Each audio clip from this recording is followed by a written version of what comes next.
Sir pre boards आ गए हैं sir कैसे करें सर प्री बोर्ड्स? 3 के नहीं कर सकते 2 साल के कर लो, 2 के नहीं कर सकते 1 साल के कर लो, लेकिन PYQs कर लो। जैसे LPP इजी है, जैसे अगर आपको इंटीग्रेशन आता है तो डिफरेंशियल इक्वेशन इजी है। रिवीजन करने का एक अच्छा मौका है, क्योंकि हम पढ़े जा रहे हैं। उनको ओवरलोड नहीं करना कि एक दिन में 3 चैप्टर के 1 शॉट देख लिए, नहीं। जैसे प्री बोर्ड खत्म होगा तो आप वो सारा होमवर्क भी कंप्लीट कर सकते हो।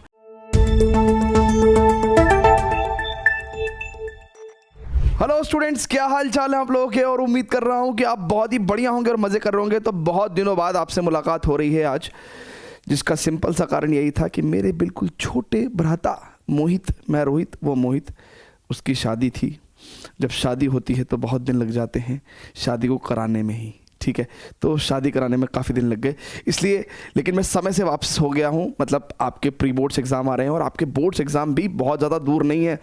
तो आपके लिए बैक टू बैक वीडियोस में लेके अब आना अब शुरू करने वाला हूँ, ठीक है। सो कल से सिलसिला शुरू हो गया है। 3D ज्योमेट्री का 1 शॉट कल लेके आया था। आज आप लोगों के लिए प्री बोर्ड्स, क्योंकि बच्चे क्लास में भाई साहब हर तीसरा मैसेज सर प्री बोर्ड्स आ गए हैं सर कैसे करें सर प्री बोर्ड्स?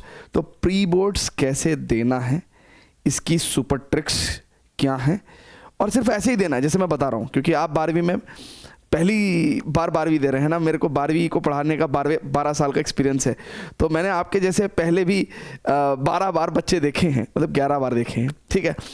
सो प्री बोर्ड्स कैसे देना है, मैं आपको जो टेक्निक्स बता रहा हूँ, जो बातें बता रहा हूँ, वो अपने एक्सपीरियंस से बता रहा हूँ। इन्हीं को फॉलो करना है आपको, और आपको डेफिनेटली प्री बोर्ड्स में नहीं, बोर्ड्स में भी फ़ायदा होगा।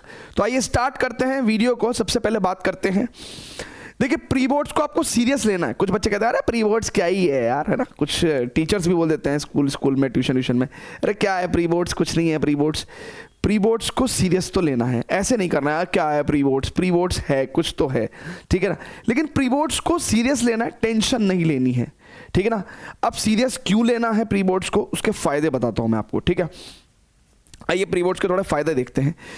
सबसे पहले तो आपको भी पता है कि हम कितना भी दिमाग लगा लें, कितना भी मैं आपको ज्ञान दे दूं, लेकिन जब तक हमारे सर पे तलवार नहीं आती तब तक हम कुछ काम करते नहीं हैं। प्री बोर्ड्स हमारे सर पे उस तलवार की तरह है कि मतलब हमारे पास कुछ भी करने का एक अच्छा मौका है। सबसे पहले तो रिवीजन करने का एक अच्छा मौका है, क्योंकि हम पढ़े जा रहे हैं, अपना हमने सर भर लिया है ना बहुत सारे टॉपिक्स, बहुत सारे सब्जेक्ट्स के साथ।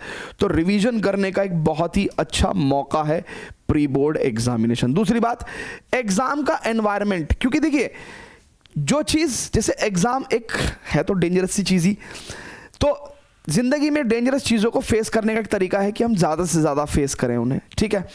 तो आप देखेंगे जब आपका पहला बोर्ड एग्जाम होगा ना तो आपको बड़ा डर सा लगेगा, लेकिन जब आप दूसरी बार बोर्ड एग्जाम देने जाएंगे ना तो आपको ऐसा लगेगा अरे हाँ बोर्ड तो चल ही रहे हैं यार, ठीक है ना। बोर्ड्स वाला वो वाला फियर आपके मन में नहीं रहेगा। तो ऐसे ही प्री बोर्ड्स भी काफ़ी हद तक बोर्ड्स एग्जाम से पहले एक बोर्ड जैसा एग्जाम है। तो आपको एक एग्जाम एनवायरनमेंट मिलता है जहाँ पे आपके स्कूल के टीचर आपको ऑब्जर्व कर रहे हैं, ठीक है ना। तो एक एग्जाम एनवायरनमेंट में जब आप टेस्ट अटेम्प्ट करते हो, राइट है, उससे कहीं ना कहीं आपकी एग्जाम को अटेम्प्ट करने की जो एबिलिटी है वो बढ़ती है, ठीक है। सो वो दूसरी चीज़, जो दूसरा इंपॉर्टेंट फायदा है वो ये है।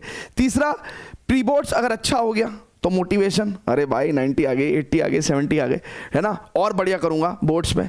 लेकिन अगर प्री बोर्ड्स खराब भी हो गया, मान के चलो किसी भाई के 80 में से 35 नंबर ही आए, तो उसके अंदर एक पुश आएगा, है ना भाई। क्योंकि अगर कम भी आ रहा है तो एक पुश है कि मुझे और करना है।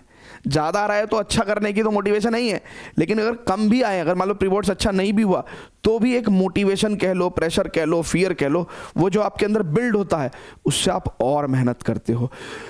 और इसके अलावा प्री बोर्ड्स की मिस्टेक से बोर्ड्स में सीखने का मौका। बहुत सारी ऐसी चीज़ें होती हैं जैसे आपको पूरा पेपर आता था फिर भी छूट गया प्री बोर्ड्स में, तो आपको बोर्ड्स के लिए टाइम मैनेजमेंट करने का अच्छा मौका मिल जाता है। कुछ क्वेश्चंस आपको अच्छे से आते थे, वो भी आप सिली मिस्टेक्स करने की वजह से गलत कराए, वो मेमोरीज आपके दिमाग में रहती है और उसकी वजह से भी आप अपना बोर्ड का एग्जाम बहुत ही अच्छे तरीके से दे के आते हो, क्योंकि पास्ट मेमोरीज कहीं ना कहीं हमारे दिमाग में हमें अलर्ट रखती हैं।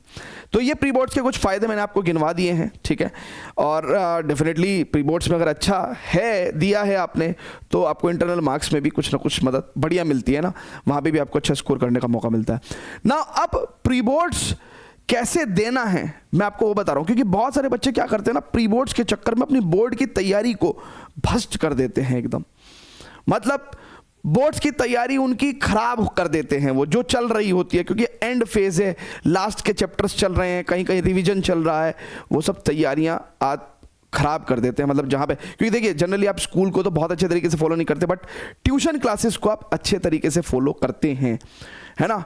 और प्री बोर्ड्स के चक्कर में आप वहाँ पे ट्यूशन्स में जो भी हो रहा होता है 15-20 दिन के लिए उसे डिस्टर्ब कर देते हैं। ऐसा आपको बिल्कुल नहीं करना है। तो प्री बोर्ड्स के चक्कर में बोर्ड्स का नुकसान नहीं करना है मेरे भाई। आपको ट्यूशन या ऑनलाइन बैच जहाँ पे भी आप पढ़ रहे हो वहाँ आप रेगुलर रहो, ठीक है। भले ही आप होमवर्क ना करो, मान लो आपका प्री बोर्ड है 3 दिन बाद स्टार्ट हो रहा है, 5 दिन बाद स्टार्ट हो रहा है, आप होमवर्क मत करो। जो वो होमवर्क देते हैं ना क्लास के अंदर वो मत करो, लेकिन क्लास में वो जो पढ़ा रहे हैं उनके प्रॉपर नोट्स बनाओ, उनको समझो, ठीक है ना। एटलीस्ट कम से कम आपको 50-60% चीज़ें क्लियर रहेंगी। जैसे प्री बोर्ड खत्म होगा तो आप वो सारा होमवर्क भी कंप्लीट कर सकते हो। लेकिन अगर आपने बिल्कुल कॉन्सेप्ट ही नहीं समझे तो एकदम से ऑल ऑफ अ सडन आपके ऊपर बहुत ज़्यादा बर्डन पड़ जाएगा, ठीक है ना। तो वो काम आपको नहीं करना है। भले ही होमवर्क मत करो बट क्लास में रेगुलर रहो। सिर्फ आपको कौन कौन से दिन की क्लास छोड़नी अलाउड है, D-1। मान लो जैसे आज मैथ्स का यानी कि कल मैथ्स का पेपर है तो आप आज वाली क्लास छोड़ सकते हो, राइट है। या कल फिजिक्स का पेपर है तो आप आज वाली क्लास ट्यूशन क्लासेस छोड़ सकते हो। D-1 की सारी क्लासेस आप छोड़ सकते हो। आप मेरी बात समझ रहे हो। जिस दिन भी प्री बोर्ड का, लेट्स से केमिस्ट्री का एग्जाम है तो उससे एक दिन पहले आप ट्यूशन क्लासेस छोड़ सकते हो, सो दैट आप पूरा का पूरा फोकस अपना झोंक दो। भाई अगर आप एक पूरा का पूरा दिन जिसमें आप 10 घंटे भी पढ़ते हो, मान लो प्री बोर्ड्स के लिए, अगर आपने 10 घंटे केमिस्ट्री को पूरा का पूरा ही दे दिया तो डेफिनेटली बोर्ड एग्जाम के लिए आपने भले ही 10%, 20%, 30%, लेकिन अच्छे से प्रिपेयर कर लिया। तो D-1 यानी कि जिस दिन पेपर है उससे एक दिन पहले की जो क्लासेस हैं उसको मिस करना अलाउड रहेगा आपके लिए, है ना। ये प्री बोर्ड्स को देने का सही तरीका है जिससे कि आपकी जो स्टडीज हैं वो भी इम्पैक्ट ना हो। अब प्री बोर्ड्स में आपको प्रिपेयर क्या क्या करके जाना है। देखिए भाई बहुत सारे बच्चे क्या करते हैं, इधर से वन शॉट कर लिया, अरे यार ये वाला क्वेश्चन सर कह रहे थे एग्जाम में है ना आएगा, है ना, और ये अरे ये रूट 10x का इंटीग्रेशन, अरे सर ने कहा था प्री बोर्ड्स में पूछूंगा। कुछ बच्चे क्या करते हैं ना, भागते भूत की लंगोटी पकड़ते रहते हैं बार बार। ऐसे नहीं पढ़ना है आपको। प्री बोर्ड्स को आप कैसे प्रिपेयर करना है, जैसे आप बोर्ड्स एग्जाम के लिए प्रिपेयर कर रहे हो, ठीक है ना। तो सबसे पहले जो चैप्टर्स आते हैं आपको, 2 आते हैं, 3 आते हैं, 4 आते हैं, 5 आते हैं, 6 आते हैं, जितने भी चैप्टर्स आपको आते हैं, पहला फर्स्ट प्रायोरिटी आपकी क्या होनी चाहिए, उन सभी चैप्टर को आपको रिवाइज करना है। जो चैप्टर्स आते हैं उन्हें आपको रिवाइज करना है। सबसे पहले एनसीईआरटी लेवल पे, जब एनसीईआरटी लेवल पे हो जाए तो बहुत ज़्यादा ओवरलोड नहीं करना है। 2-3 साल के 2025, 24, 23, राइट है क्या, इनके PYQs कर लो। 3 के नहीं कर सकते 2 साल के कर लो, 2 के नहीं कर सकते 1 साल के कर लो, लेकिन PYQs कर लो स्टार्टिंग फ्रॉम 2025। अगर 1 साल के करने हैं, अगर 2 साल के कर रहे हो तो 2025, 24, और 3 साल के कर रहे हो तो 25, 24, 23, ठीक है। ऐसे करके आपको 2-3 साल के PYQs करने हैं। ये वो चैप्टर्स जो आपको आते हैं, लेट्स से आपको 6 चैप्टर्स अच्छे से आते हैं या 7 चैप्टर्स अच्छे आते हैं, तो आपने 7 चैप्टर को अच्छे से रिवाइज किया, एनसीईआरटी लेवल पे क्वेश्चंस किए और प्लस 2-3 साल के PYQs कर लिए। ये एक अपने आप में बहुत बड़ा काम किया है आपने। अब आप बोर्ड एग्जाम्स के लिए कम से कम उन 7 चैप्टर्स में, है ना, फुल्ली नहीं तो सेमी प्रिपेयर्ड हो। आपको एग्जाम में एक बार उनको रिवाइज करना है, ठीक है ना। जितनी बार रिवीजन होगा उतनी बार चीज़ें आपकी बहुत बढ़िया हो जाएंगी। तो 2 चैप्टर्स आते हैं, पहले उनको प्रायोरिटी देनी है, उन्हें अच्छे से करना है। अब मान लें आपको 6 चैप्टर्स ही आते हैं। अब 6 चैप्टर में तो आपको प्री बोर्ड में बहुत अच्छे मार्क्स नहीं मिल जाएंगे, तो आपकी एक जनरल और नेचुरल टेंडेंसी रहेगी, यार मैं 1-2 चैप्टर्स तो और कर लूँ। तो जो चैप्टर आपको नहीं आते हैं, राइट है क्या, उनमें से आप ये देखो कि ईजी वाले कौन से हैं। जैसे AOI ईजी है, राइट है क्या। जैसे अगर आपको वेक्टर आता है तो 3D ईजी है आपके लिए। जैसे LPP ईजी है। जैसे अगर आपको इंटीग्रेशन आता है तो डिफरेंशियल इक्वेशन ईजी है ना।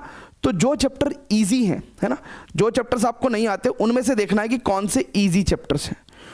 उनके आपको सिर्फ वन शॉट देखने हैं अच्छे तरीके से।